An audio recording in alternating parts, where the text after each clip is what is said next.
So let's talk about returning a lemon, or if maybe you bought a second-hand car from a second-hand dealer and want to return it, be it because of mechanical or impulse-driven reasons.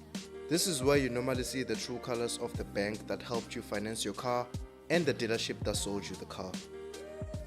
But before we get into all of that, what is a lemon kahle kahle? And before we get into that, this video is simply educational. I am in no way a financial advisor, a lawyer, a husband, a father, or any of the above. I am just trying to help a community of people who might not know about certain stuff. Welcome to another video.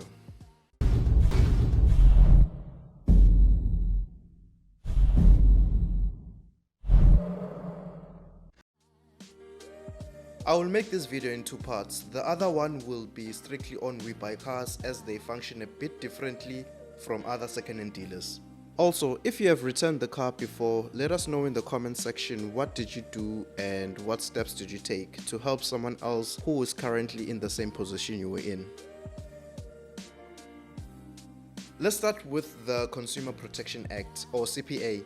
This is an act that intends to promote fairness, openness, and good business practices between suppliers of the goods and services and the consumers of the goods and services. This act allows customers to return their cars in two instances. One, when their car is a lemon, or two, when they bought the car out of impulse. Both these have periods and restrictions. This is where normally dealerships or banks will try to work their way around the rules in order to make you do what they want you to do and not what you want to do. So let's start with the first instance, a case where you have bought a lemon.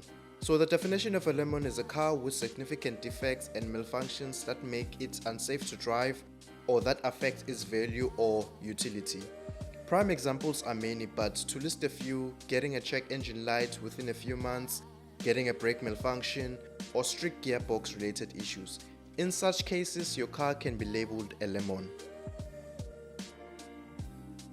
I can already see the comments from people who know stories from We Buy Cars, but that will be in a separate video, so make sure you have subscribed for when I drop that one. I know people have plenty of stories about that, and as always, we're a community that help each other, so if you have any advice on this topic, please leave it in the comment section. It's funny because I know a few salesmen that follow my channel, so please enlighten us. It's important to note that with regards to a lemon car, you have 6 months from buying the car to speak, else you unfortunately will forever hold your peace.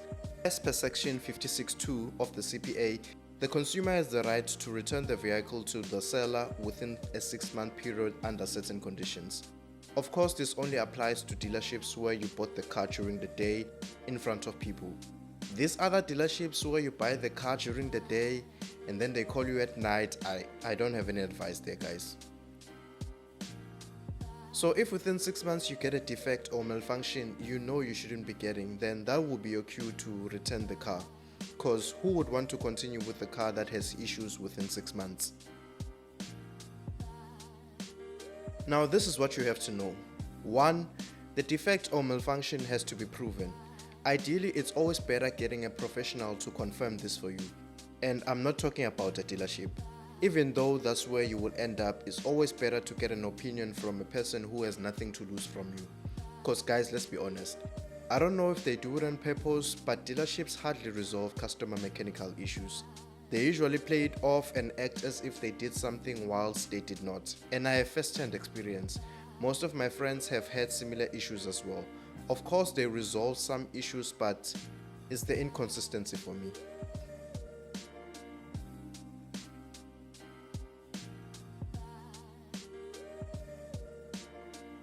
And 2, if it is proven that the car has a defect or malfunction, you have the right to a refund at no cost to you.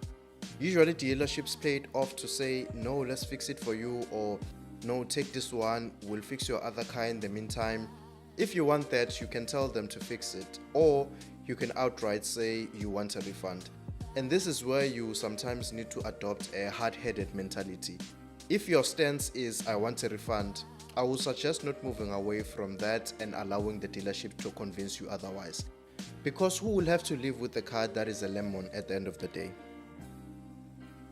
What is funny as well is that the motor ombudsman advises customers to let dealerships fix a lemon, which is completely wrong. The decision is with whoever owns the car, not the dealership or the ombudsman.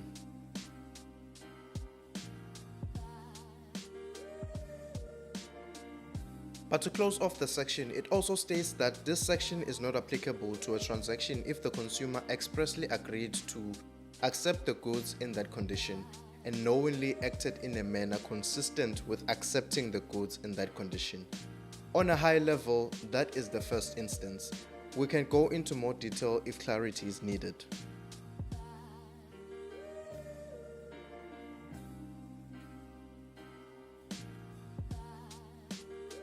The other instance is with regards to impulse, which comes with a 5-day cool-off period. This is kind of interesting as it only applies if you bought the car because of direct marketing or the car didn't meet the expected quality, in which case you will be liable for charges like mileage, wear and tear while you were using the car.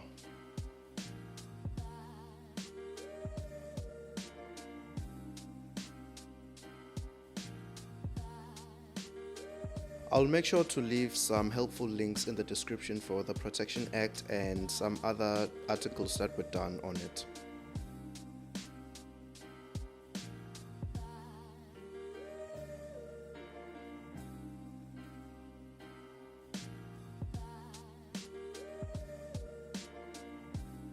So thank you for watching. Make sure you leave a like for me and please subscribe, and until the next one, love and peace.